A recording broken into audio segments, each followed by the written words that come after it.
Go to every Republican and ask the question, do you believe the transcript itself is an impeachable offense? What the president said on the transcript, is that an impeachable offense? I think it's ridiculous to say that the president did something wrong based on the phone call. And I think everybody in the media should go to a Democrat and ask them, why aren't you voting to open up an impeachment inquiry?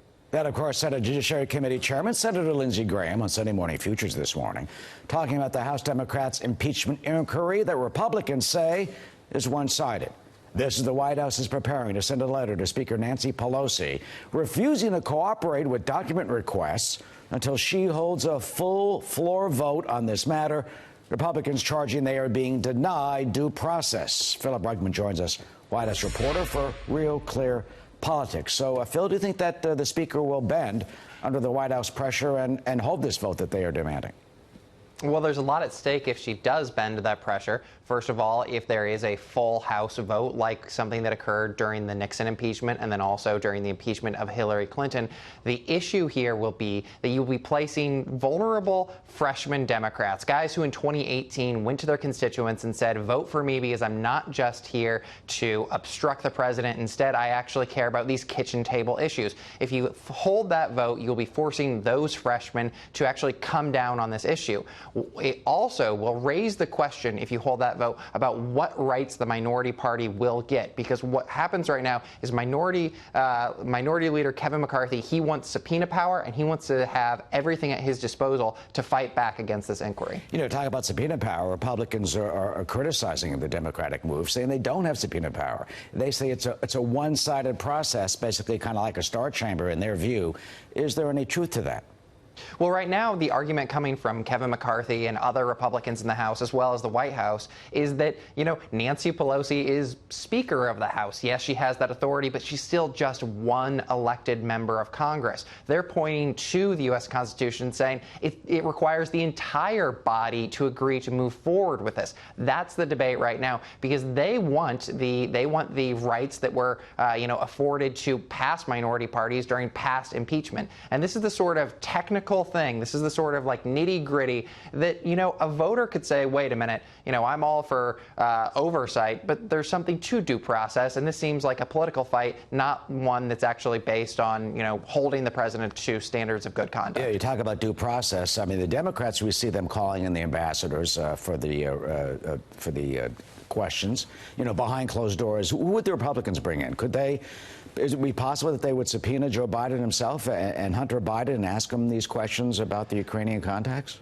Well, this is the sort of can of worms that we're getting ourselves into right now, because when it comes to this experiment in self-government, you know, it's almost limitless about what powers can do outside of, without violating norms, without violating, standards that are put into the U.S. Constitution. But, you know, a lot of Republicans at this point, they don't just want to see a text message here or a text message there from Ambassador Volker. They want to see the entire evidence, and that has been their complaint so far against Chairman Schiff. They want to see the entire body of evidence, and they say that Democrats should take a play out of the playbook of the president, who released the entire transcript of his call with his Ukrainian counterpart, and they want Democrats to do something similar now. Yeah, you know, just take a look at some of the president's tweets. He says the Biden family was paid off, pure and simple. There's no way these can be legitimate transactions. He says Sleepy Joe won't get to the starting gates based on money, and his family probably, quote, extorted.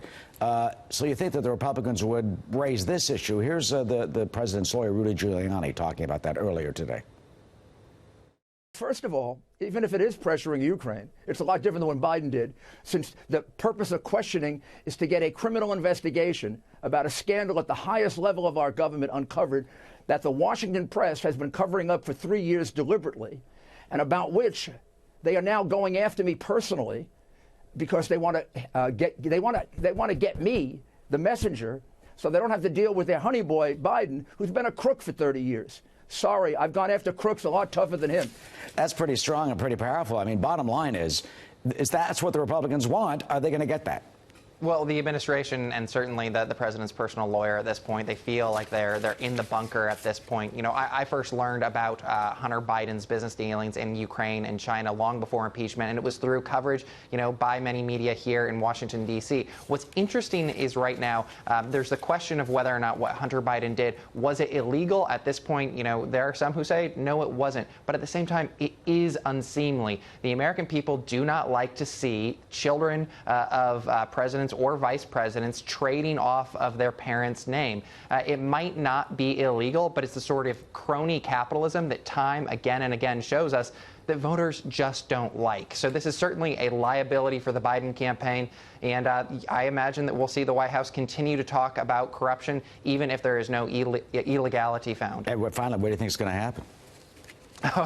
Finally, what do I think is going to happen? I think that, you know, this has been a sort of slow burn. Nancy Pelosi has been doing everything that she can to hold back her caucus for just long enough.